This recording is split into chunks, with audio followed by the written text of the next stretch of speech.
Hello friends, welcome back to our channel How to Cook.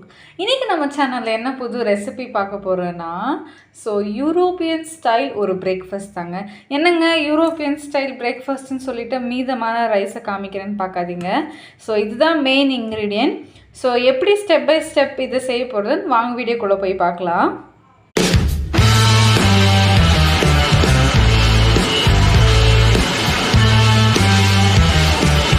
இப்போ பார்த்தீங்கன்னா எல்லாரும் சாப்பிட்டு ஒரு 2 கரண்டி அரிசி மீதமாயிடுச்சு.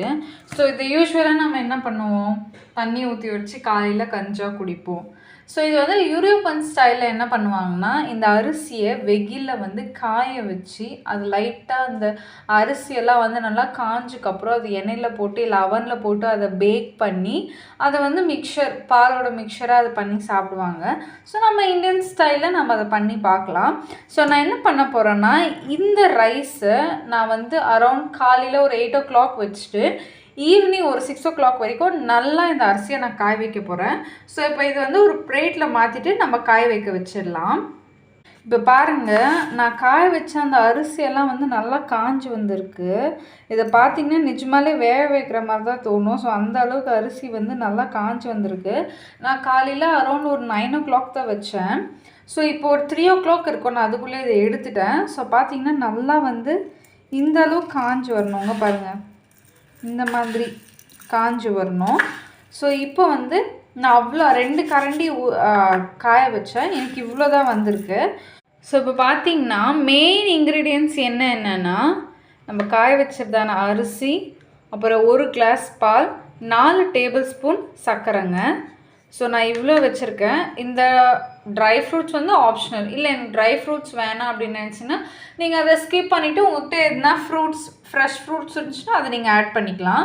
நான் இப்போ இதை ஒன்றுன்னா என்ன பண்ண போகிறேன்னா, ஃபஸ்ட்டு இந்த அரிசியை நம்ம என்ன பண்ண போகிறோன்னா, இன்கேஸ் உங்கள்கிட்ட அவன் இருந்துச்சுன்னா நார்மல் அந்த அவன் பேனில் போட்டுட்டு நீங்கள் இது ஒரு 15 minutes இல்லை ஒரு 10 minutes இதை லோ டெம்பரேச்சரில் வச்சு நீங்கள் பேக் பண்ணி எடுத்துக்கலாம்.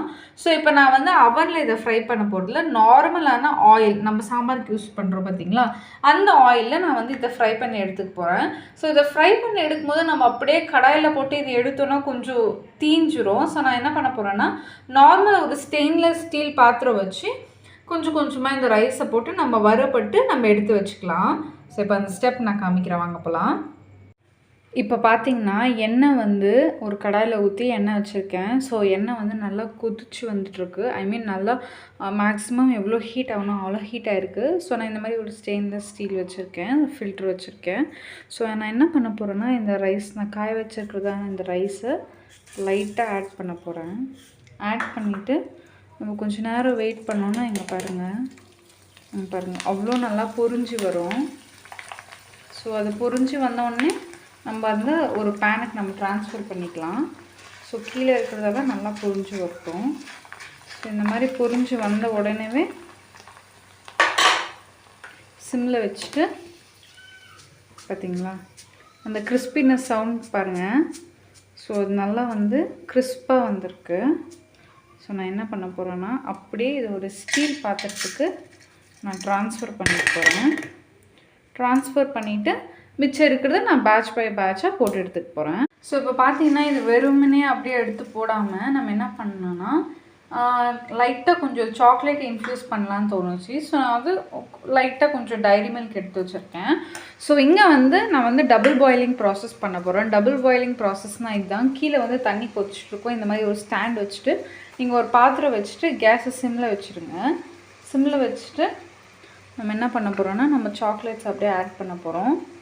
அது மெல்ட் ஆகணும். நான் அவ்வளோ சாக்லேட்ஸ் எல்லாம் ஆட் பண்ணல, லைட்டாக தான் ஆட் பண்ணுறேன். ஆட் பண்ணிவிட்டு நம்ம அப்படியே அது கலந்து விடணும். கேஸை சிம்மில் வச்சுட்டு நீங்கள் அப்படியே அதை கலந்து விட்டிங்கன்னா சாக்லேட் நல்லா மெல்ட் ஆகி வரும். கொஞ்சம் லைட்டாக டைம் எடுக்கும் இது மெல்ட் ஆகிறதுக்கு. பார்த்திங்கன்னா இந்த பக்கம் பார்த்திங்கன்னா அந்த சின்ன சின்ன பீசஸ் எல்லாம் மெல்ட் ஆகிருக்கு. நம்ம இது மெல்ட் ஆகிற வரைக்கும் வெயிட் பண்ணலாம். இந்த பக்கம் பாருங்கள் எவ்வளோ கிறிஸ்பியாக வந்திருக்கு. அடுத்த ஸ்டெப் என்னென்னா ரைஸ் கேரமலைஸ். ஸோ ரைஸ் கேரமலைஸ்னா என்னென்னா, இப்போ நம்ம வச்சுருக்கிறதான இந்த ரைஸை வந்து நம்ம வந்து சர்க்கரையும் நம்மக்கிட்ட இருக்கிறதான இந்த சாக்லேட்டோட மிக்சர்லையும் நம்ம வந்து இந்த ரைஸை வந்து நம்ம கோட் பண்ண போகிறோம். ஸோ அப்போ அது வெறும்னே வந்து லைக் அப்படியே ராவாக இருக்காத மாதிரி கொஞ்சம் வந்து டேஸ்ட்டை என்ஹான்ஸ் பண்ணும், லைக் சாக்கோஸ் மாதிரி இருக்கும். ஸோ நான் இப்போ என்ன பண்ணுறேன்னா இந்த 4 டேபிள் ஸ்பூன் சர்க்கரையை நான் அப்படியே ஆட் பண்ணிக்கிறேன். ஆட் பண்ணிவிட்டு இந்த சர்க்கரைக்கு தேவையான அளவு தண்ணி விட்டுட்டு, ஸோ இது வந்து நல்லா கொதிச்சு வரட்டும். இன்னும் கொஞ்சம் தண்ணி ஆட் பண்ணிக்கலாம்.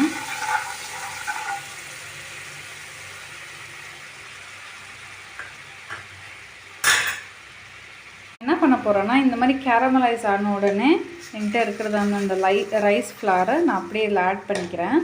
கேஸை வந்து சிம்மில் வச்சுக்கோங்க. சிம்மில் வச்சுட்டு இது அப்படியே நம்ம வந்து இப்படி ஃப்ரை பண்ண போகிறோம். ஸோ கேஸ் வந்து எவ்வளோ சிம்மில் வைக்க முடியுமோ அவ்வளோ சிம்மில் வச்சுக்கோங்க.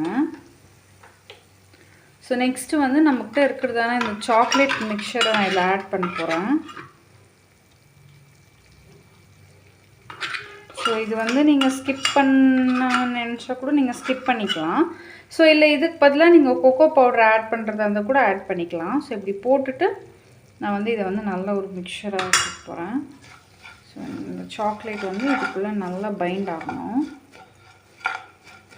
ஸோ அந்த மாதிரி நான் குக் பண்ணி எடுத்துக்க போகிறேன்.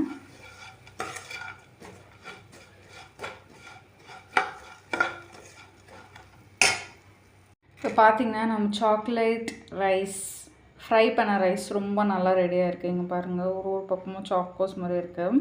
ஸோ நான் லைட்டாக இதை எடுத்து சாப்பிட்டு பார்த்தேன். எனக்கு நிஜமாலே சாக்கோஸ் சாப்பிட்ற மாதிரியே இருந்துச்சு. கண்டிப்பாக இதை ட்ரை பண்ணி பாருங்கள், பசங்களுக்கு எல்லாருக்குமே பிடிக்கும். ஸோ இந்த ஹாட் பேன்லேருந்து நான் ஒரு பிளேட்டுக்கு மாற்றிட்டேன். ஸோ நான் இதை என்ன பண்ண போகிறேன்னா அப்படியே வந்து நான் இது வந்து ரெஃப்ரிஜரேட் பண்ண போகிறேன். ஸோ நம்ம ஃப்ரிட்ஜை திறந்து இதை கொஞ்சம் நேரம் நம்ம ரெஃப்ரிஜரேட் பண்ணலாம். எனக்கு தெரிஞ்சு ஒரு 5 மினிட்ஸ் எடுக்கும். ஏன்னா அது ஃபுல்லாக அந்த கேரமலைஸ் எல்லாம் வந்து நல்லா கூல் ஆகணும். ஸோ நம்ம வெயிட் பண்ணலாம். So all set. இப்போ ரெஃப்ரிஜரேட்லேருந்து நான் எடுத்தாச்சு. இப்போ பார்த்திங்கன்னா அது நல்லா வந்து இங்கே பாருங்கள் உதிரியாக வந்திருக்கு. இதனால தான் நான் ரெஃப்ரிஜரேட்டில் வச்சுருந்தேன். நீங்கள் அப்படியே மேலே வச்சுருந்தீங்கன்னா இப்போ நம்ம அந்த சர்க்கரை பாகெல்லாம் போட்டு நம்ம பண்ணதுனால என்ன ஆகும்னா அது கட்டி ஆகிடும். ஸோ அடுத்ததாக நம்ம வந்து எப்படி சர்வ் பண்ணோன்னா இந்த மாதிரி ஒரு பேனை எடுத்துக்கோங்க, இல்லை ஒரு பவுல் எடுத்துக்கோங்க. அந்த பவுலில் காசின பால் உங்களுக்கு எவ்வளோ வேணுமோ அவ்வளோ ஆட் பண்ணிவிட்டு ஃபஸ்ட்டு கொஞ்சம் ஆட் பண்ணிக்கோங்க. அப்புறம் உங்கள்கிட்ட இருக்கிறதான இந்த ஃப்ரைட் ரைஸ், ஸோ அதை ஆட் பண்ணிக்கோங்க. ஆட் பண்ணிவிட்டு உங்களுக்கு எவ்வளோ தேவையோ அவ்வளோ நீங்கள் ஆட் பண்ணிக்கலாம். ஸோ இந்த ஃப்ரைட் ரைஸ் ஆட் பண்ணிவிட்டு மறுபடியும் அது மேலே கொஞ்சம் லைட்டாக நம்ம பால் ஊற்றிட்டு உங்களுக்கு பிடிச்சதான ட்ரை ஃப்ரூட்ஸ் நீங்கள் ஆட் பண்ணிக்கலாம். ஸோ நான் இங்கே வந்து பிளாக் கிரேப்ஸ், வால்நட், அப்புறம் ஃபிக் வச்சுருக்கேன். ஸோ இதெல்லாம் நீங்கள் ஆட் பண்ணிவிட்டு உங்களுக்கு பிடிச்ச இல்லை ஃப்ரெஷ் ஃப்ரூட்ஸ் எது பிடிச்சிட்டோ அதை சாப்பிட்டு நீங்கள் வந்து இதை என்ஜாய் பண்ணுங்கள். Really do good breakfast. So அவ்வளோ நல்லாயிருக்கும். கண்டிப்பாக ட்ரை பண்ணி பாருங்கள். அந்த வீடியோ அவ்வளோதான். பார்த்ததுக்கு ரொம்ப நன்றி. See you in the next video. Until then, tata. Bye-bye.